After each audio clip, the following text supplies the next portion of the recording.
Greggy Piggy, what are you saying? Greggy Peggy. What do you got on your face? It's a hairnet. Celebration. But We you had don't our have any health hair. department come in. Yeah, this is true. I don't have to wear this. You ain't got no hair on your face. We had the health department come in, was it last week or 2 weeks ago? It was probably 2 weeks ago now, wasn't it? Yeah, 2 weeks ago, they gave us a clean bill of health. Mm-hmm. We have to get checked by them every year, and every year they say we're doing it right. Yeah. So that's always a win. Not only do we do it right, but you are anal about it. I'm a freak. Yeah, I don't think anybody's as freaky. That came out wrong. I was going to see where you're headed with that one. I don't think anybody's as freaky. I don't think anyone's Keto as Savage. over the top with their health department standards. I mean, like, Yeah. I get down on my freaking hands and knees every day, and I'm checking things. Like, yeah, I go extreme with it. Yep. But That's man, good. But we make a food product, so we that's make a cool. food product. Yeah, like I would eat. I mean, I eat pretty much everything. Like, I'll throw stuff on the ground. Rigel, 2.5-year-old kid, he's dropping food. Diesel's got his hair all over it. I'll eat it without thinking twice. But obviously, I'm not going to have that level of standard for what I'm selling. Thank goodness. So, like, yeah, I don't take any chances, man. Well, I mean, even if a brick accidentally hits the floor We don't during sell it. packaging, Yeah. we don't sell it, but we eat it because we know the floor is clean as yeah, heck. we eat it. But, like, we've got a massive employee bin of bricks that have fallen, bricks that didn't get packaged correctly. Broken, underweight. Underweight, any of that stuff. Yep. So, yeah, I want everybody to know that if they get a brick from us, they're getting the highest quality that they can get, period. So, I do like these glasses, but it's kind of weird getting acclimated to the red tint, man. I Yeah. wonder if these are... Does it tint everything? Can I see them? tints everything. I mean, obviously tints everything, but what about like even like looking at lights? Yeah. Yeah, I'm going to go with the biker look today. This is even more red, though. So, we were working out this morning. We got a good lift in. We're going to switch our training split to a full body after Yep. Wednesday. Yeah, starting next week. Yeah, next Well, week. we're gonna- Deload this week, and then yeah. I guess officially 3 switching. or 4 day deload. Yeah, I'm gonna work on a little bit of mobility core. because you're gone Friday, Saturday, and Sunday. I'm gonna head out of town. Yep. So we'll pick back up next week with full body, which I think full body, in the context of a prep, is probably the best option because I think you're getting more muscle preservation in the context of a caloric deficit because you're training more frequently. So it keeps the muscles in high demand. I think it's the way to go. And I like switching it up every now and then. We've been doing this current split since what? December? Almost December, yeah. End of December, early January. So it's been a almost 4 month. And I was doing full body for like 2 years prior to doing this, so this was the first time I've deviated from full body in quite some time. But it's been good to mix it up. Yep. I'm excited. I just got done slamming a Primal Fudge Keto Brick. I stole one that was not in the employee bin. I stole one from the main bin. From someone's order. From someone's order. could be yours. We have a little buffer, so that no worries there. But yeah, we sold out of Primal Fudge lickety split, man. This was the second carnivore launch we did this month, and both of them sold out in no time. And this is the second time we launched Primal Fudge, correct? Yeah, second time Yep. we've launched Primal And it Fudge. sold out in 57 minutes the first time. So we made more. We made a few more, and they sold out. I don't know what the official sellout time was. I think it was just over an hour, maybe an hour and 15 minutes, hour 20 minutes, something like that. I don't think it was more than an hour 20 minutes. So you guys rock. You guys definitely showed up and You did. You did. showed us what you like. So We were very grateful. I had to like pinch myself on occasion because I had a call the other day with somebody from Washington. He's in Idaho now, but he and I met at one of the competitions that I either competed in or attended when I lived in Washington way back in the very beginning, like before Keto Savage was a thing. And he and I got connected then, and then he and I have kind of stayed in touch over the years. Like I had him on my podcast 5 years ago. I haven't talked to him in 5 or 6 years. But he reached out to me the other day, and he wanted to jump on a call and talk about the AI that we had built because he's wanting to do something similar with his brand, but he's been coaching for forever. And he said, I really admire what you've done. It's been awesome to see your growth because he knew me before any of this was a reality. And conversations like that really kind of hit me different, man. It's like when I'm in the thick of it every single day, I don't feel like I'm growing at the rate I should. But then when I connect with people that knew me before there was anything and they saw all that we've done over the years, like it gives me hope. It makes me feel like, okay, we're actually building something that's tangible here that other people are noticing. And I'm just excited to keep building them. yeah, You know? I think tallow in general is just a huge pivot point too. Yeah, yeah. Well, I mean, it was a necessary pivot point because, like, we just signed a 6-month contract on cacao butter and the price that I'm paying for that is still exponentially higher than what it was when we started making the bricks way back in 2018.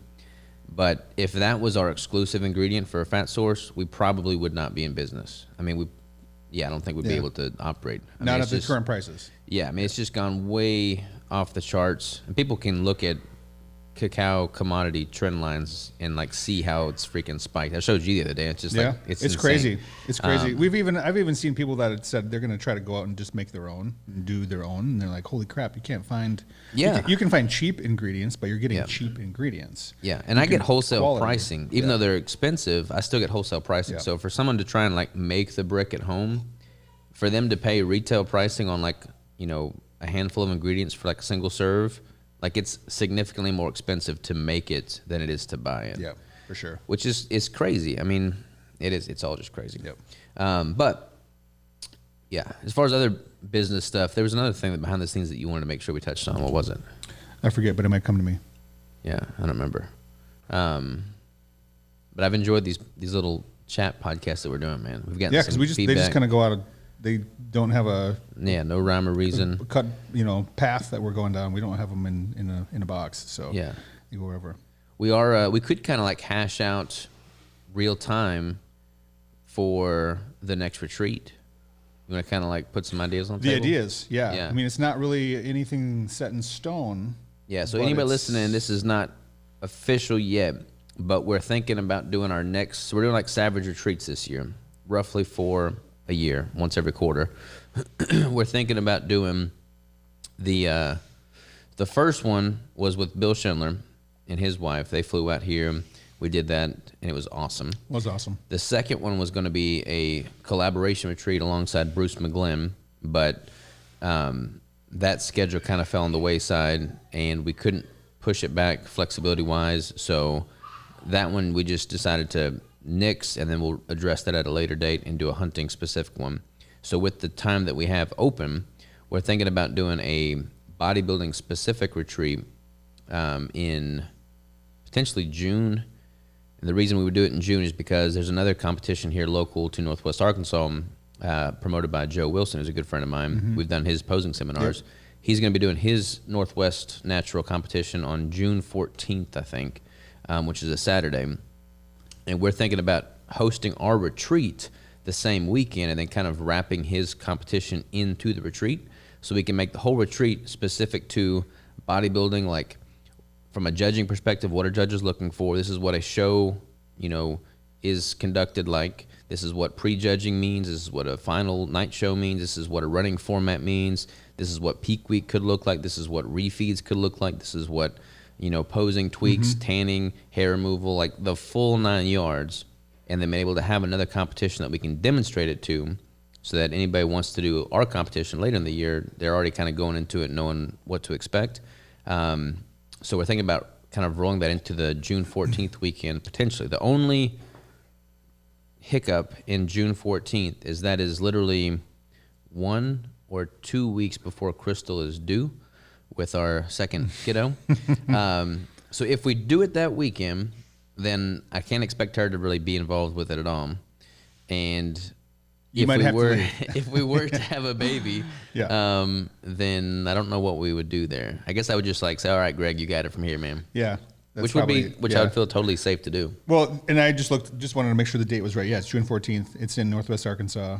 I was planning on going to that, not being in that one, but spectating that one. So that'd be pretty cool. It'd be kind of like a field trip for people who have never competed, are thinking about competing, just want to see it from the inside out, or people who have competed several times in the past. Mm-hmm. But you can see how a competition is run. We can go backstage, all that kind of stuff. It'd be awesome. Yeah, I'm super excited about that potential. Hopefully we should probably call Joe. Hopefully he says yeah. Yeah, well, he actually tried calling me this weekend. Okay. This is trippy, man. So I've got 2 people on my phone named Joe Wilson. All right. One is Joe from Omaha. I do a 50-mile march with. It's going to be doing my show. He texted me. He said, hey, I need to get in touch with you for coaching. I'm like, awesome, man. Let's get something on the calendar. And then I got Joe, that's the promoter of the Northwest Natural Show, who's also Joe Wilson. He's saved in my phone. So I got 2 Joe Wilsons. And I've got to communicate with both of them around this whole timeline. You're going to have to rename or differentiate somehow. Well, see, that's what I don't get, man, because like I called Joe from Omaha, to get him straight on the coaching. And Joe Wilson from the promoter texted me. He's like, hey, man, I'm on an airplane right now, but I'll call you when I get back. So I may have like the same numbers for both of them. So I don't even know what's going on. You might not even be talking to the right people. So like, it's funny because I'm texting these people, and it's all about competition, so it's all relevant in their brain. You're gonna I'm gonna mess. Yeah, you're gonna screw up. I need to like go into the details behind the account and make sure that their numbers are in fact. One of the Joes is gonna be like, hey, I'm gonna mail you something like this or whatever, and you're gonna say, okay, cool, and you're gonna be expecting something from a different Joe. Another Joe is gonna send it or whatever. You're gonna have some just backwards plans here. Yeah, I need to get organized there, crisscross for sure. Yeah. But that I think would be super cool. So if we did that, we'd probably get like a big Airbnb again, and it would be local because the show's local, so it would be less travel time, which makes sense with Crystal being pregnant. Like I don't want to be in a different state a week before she's due. Probably wouldn't be good. No. So we would do it local. We'd get a big Airbnb. Everybody that registered, I would cover their entrance fee to his show, and then we would go to his show. I don't know if his is a running format or prejudging and finals. I don't know yet. I gotta just talk to him. I think the majority of stuff nowadays is just a straight through format. Yeah, most of it is. Some of them have been doing all the categories or classes, like all the judging goes all the way through. Then they take an intermission. Then they come back and do all the awards. Wasn't that him? Was he talking about that? I think he was talking about that posing seminar. Yeah, I think so. So that's cool because it's kind of a bummer when you're in a competition or you're spectating a competition and a certain class comes out and it's a super stacked class. It's full of people, and then as soon as that class is done, half the audience leaves. Yeah, and it's kind of like, oh man, like they're just here to support one person, which is totally understandable. But if you can do it with that type of format, then at least the rest of the show and all the other competitors and everybody gets a little bit more attention and the stage time as they deserve, you know? Totally agree. Yeah. When we did the retreat with Bill, we had it was all about ancestral cooking. He's like a 5-star chef. So we ate a lot of food, we would want to eat a lot of food with this one, but I want to make it all bodybuilding specific. So what I was thinking, I haven't told you this yet, is we get that big Airbnb with a nice kitchen, and then we figure out what everybody's macros are, and then we prep meals in batch for everybody's unique macros so that they know exactly what they could eat to hit those numbers accurately.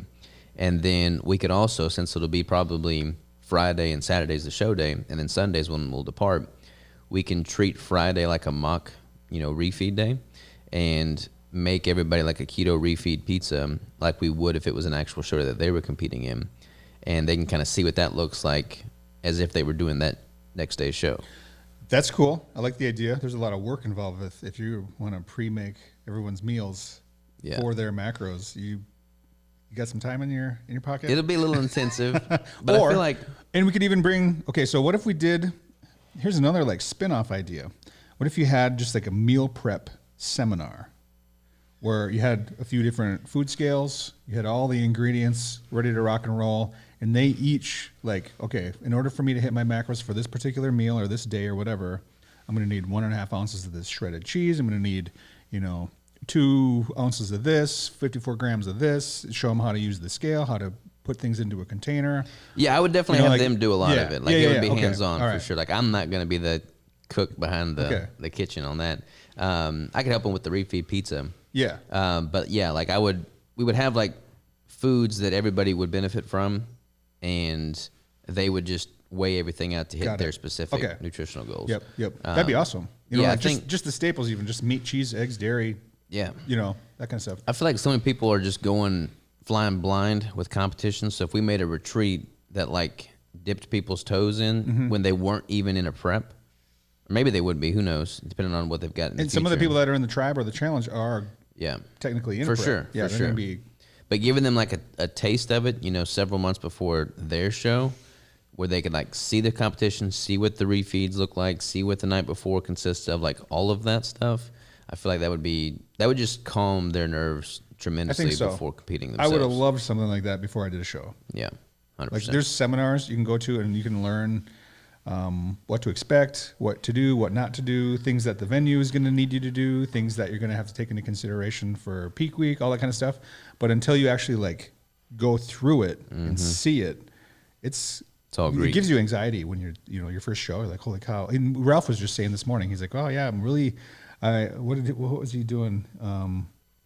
Something about competition prep he was looking up poses. He was saying he's looking up some of his poses that he's going to have to do for his show.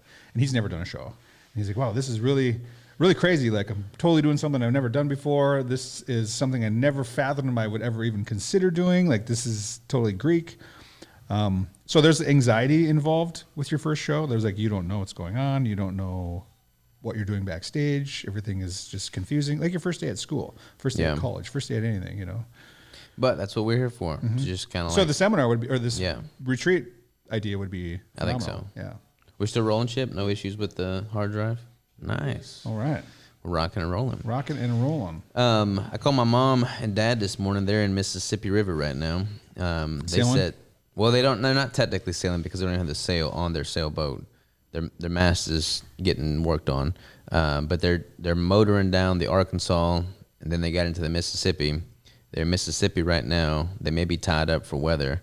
But then they're going to go to the Gulf and spend some time in the Gulf and then come back in about 2 months. Sweet. So it's kind of crazy talking with them and just seeing what all they're doing. Yeah. They got a pile of bricks in there, I bet, too. They do have a pile of bricks for sure. That, well, today they had, they got like a kitchen in there. There's like a little kitchenette in the sailboat. So they've got like, they got a whole bunch of rations, man. They got a whole bunch of freeze-dried food. They've got a little bit of, fresh food, like refrigerated and frozen food, but like a lot of canned and packaged stuff because they're just testing everything out before they go on the big trip. So we're testing out the Starlink this morning. I want them to get like a GPS tracker so that I can like look on my phone and see where they're at all times. That'd be awesome. Because they got to have that out there. That's something they could do. They do. They just have to get it set up. Yeah. Yeah, it's kind of trippy, man. I wrote about them in my newsletter. I saw that. Because it's like, how many people work a job they hate and then retire and then like, they retire at 60, 62. I think my folks retired at 60. Some people retire, 55, 57? I don't know what the typical retirement age is. I think it's usually 65, 68, even older for a lot of people. Yeah, but it's like, at that point, if you're healthy, you've got like another 30, 40 years left of life ahead of you. How many people like just sit on their front porch, prop their feet up and watch Netflix, smoke a cigarette the rest of their life, or go to the casino and live on oxygen and smoking a cigarette? Like that's just not the life that I want to live for myself. I don't want to, I want to make a life that I don't want to retire from. Who you kidding? Yeah, first and foremost. But like, I'm proud of my folks for doing something that they want to do. It's scary, it's bold, it's courageous, but like, they're gonna freaking sail around the world, man. Like, imagine the memories, the stories, the memories, like everyone else who's just sitting around, like you said, just not doing much. Yeah, I don't know. I watched a movie the other night about climbing Mount Everest. So now I'm going to go climb Mount Everest. That's why you asked me to go climb Mount Yeah. I told that somebody at church. I was like, hey, man, I just watched a movie on climbing Mount Everest. You want to go climb it with me? He's like, let's go to Devil's Den first. Devil's Den's pretty. You went there this past weekend. That's where I was, yeah. I had a little over 6 miles hiked there. It's one of my favorite spots. I just found it randomly last summer. I was just kind of Googling some places to go. It's a state park. What's the trailhead that you took? There's several trailheads, actually. There's the big overlook that'll take you up, and then you get a pretty sweet view at the top of that one. There's a couple different ways you can come back down. There's some loops up there. Then there's actually the Devil's Den loop. I think it's just a mile or something, but it routes you up through some pretty crazy terrain. Like if you have an unsupervised child with you, like you better keep an eye on them because there's some pretty sketchy spots. And they say right as you enter, like to preserve the beauty and yada yada, we don't have railings and certain things in place, so you need to keep an eye on people. Yeah. And there's some pretty crazy looking caves in there. There's a couple waterfalls. There's some bridges. It's pretty steep in some areas. It gets pretty technical. So I did that loop. I did the overlook loop, and then there's another loop that routes down around the river and lake and everything. Comes over a huge drawbridge and everything. While I was there hiking Devil's Den, they had a race going. And they were running... Like a bicycle race? No, like a running race, really? A trail race. And so I was just walking in and I saw someone just go sprinting through the woods with a number on their chest.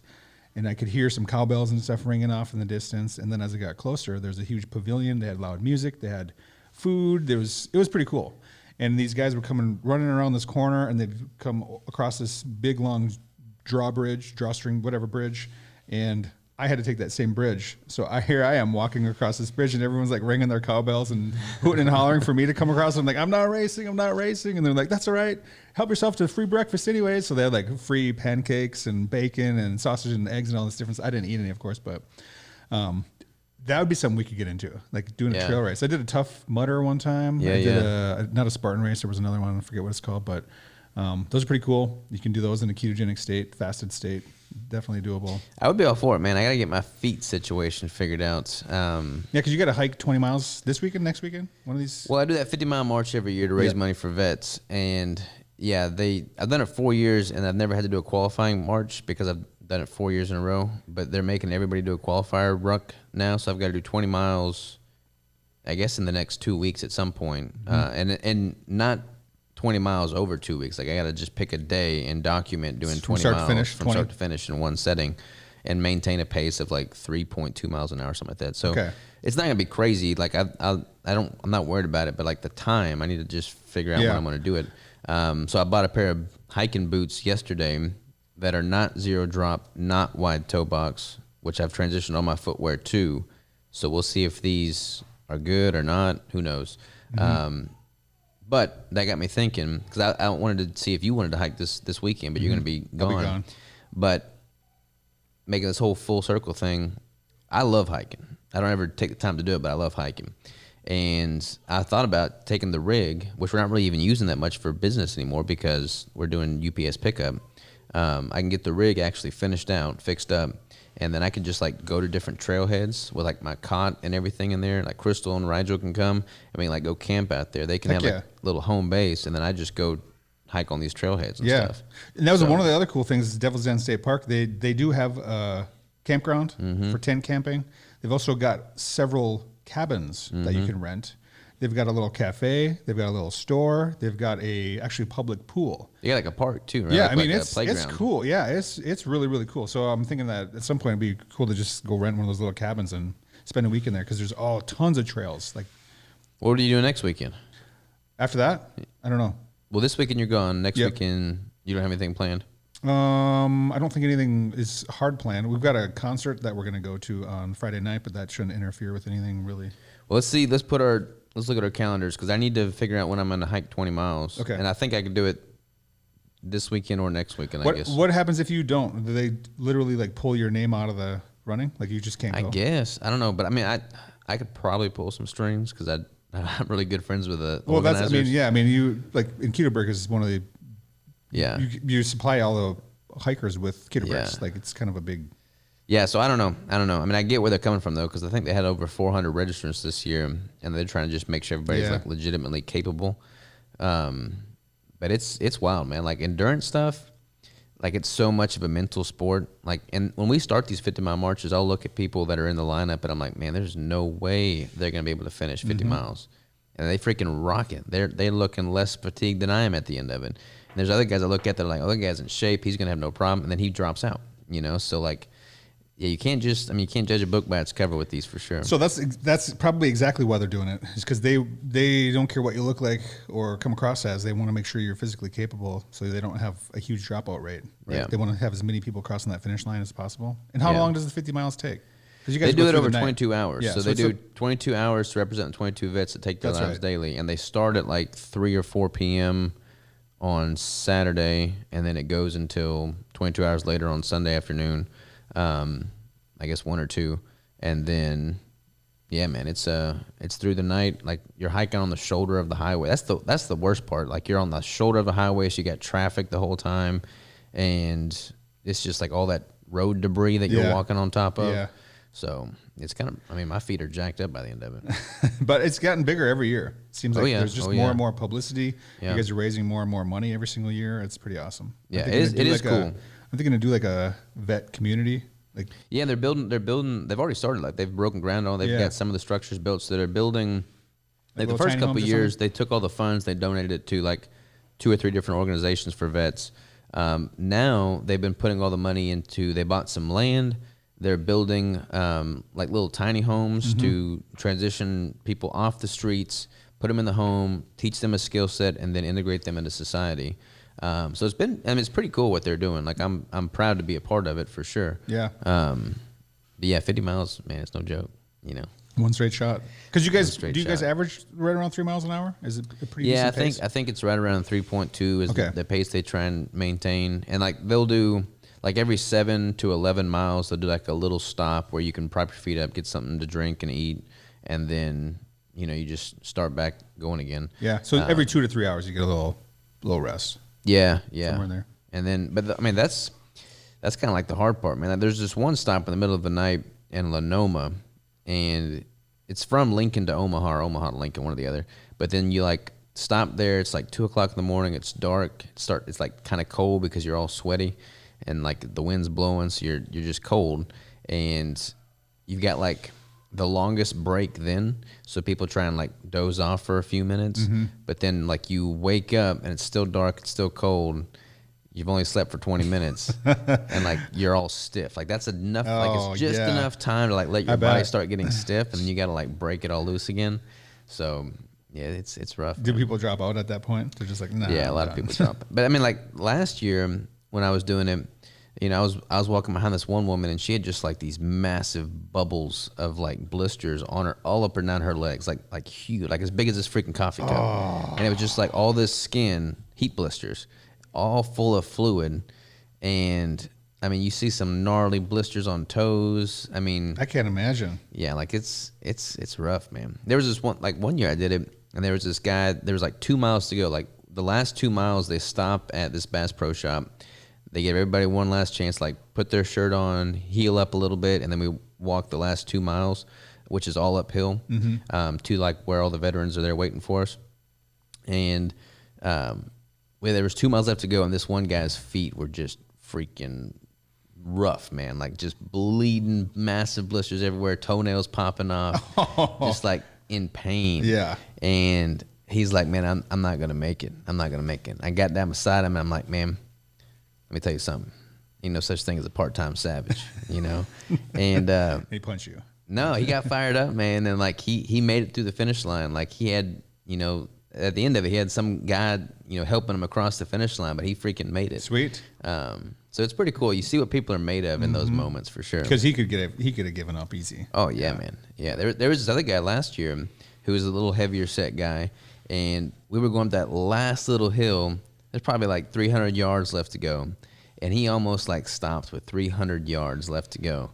And then Jay Shane and some other guy got on either side of him and put an arm around him. They helped carry him up the last 300 yards. I think I saw some pictures from that. Yeah, they were helping him. Yeah, I mean, it's just crazy, man. Like, it's all mindset. Like, the physical body is capable of so much more than people give it credit for.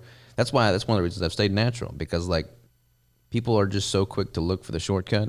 But, like, we don't even tap into our 100% potential. And Goggins talks about this. He's like, people normally operate at, like, 40%. There's, like, a whole other 60% that people don't tap into. But, like, when I do that 50-mile march, I get a taste of it. When I do that last little bit of competition prep, I get a taste of it.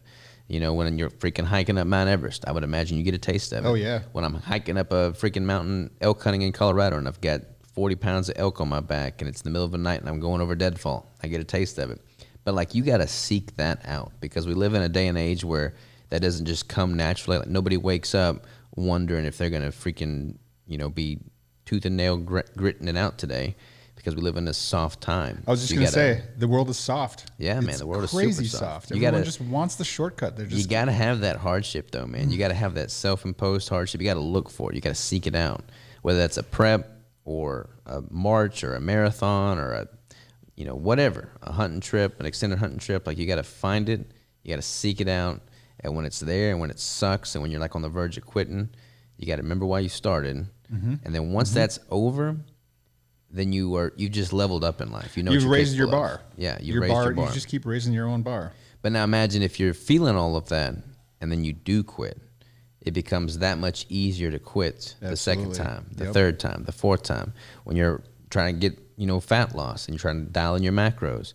You've got target macros, and you deviate one time. It becomes much easier to deviate a second time and a third time. It's like those moments when nobody's watching is when you figure out what you're made of and what you're capable of and where your threshold lies. and you got to like bust through that and level up, and then your perspective shifts, and you're like your idea of what is hard shifts, and what you previously thought was hard is now just part of the day. You know, Now it's just normal. yeah, Yep.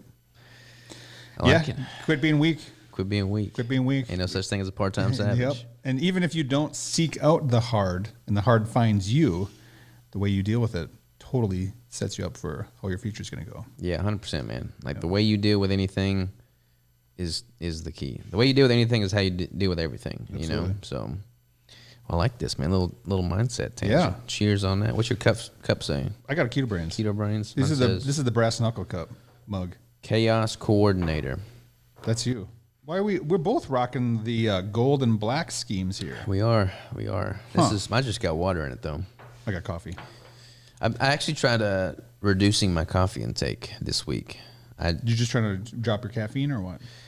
No, I just feel like too much coffee messes with my stomach. So I dropped it from 2 cups down to 1 cup.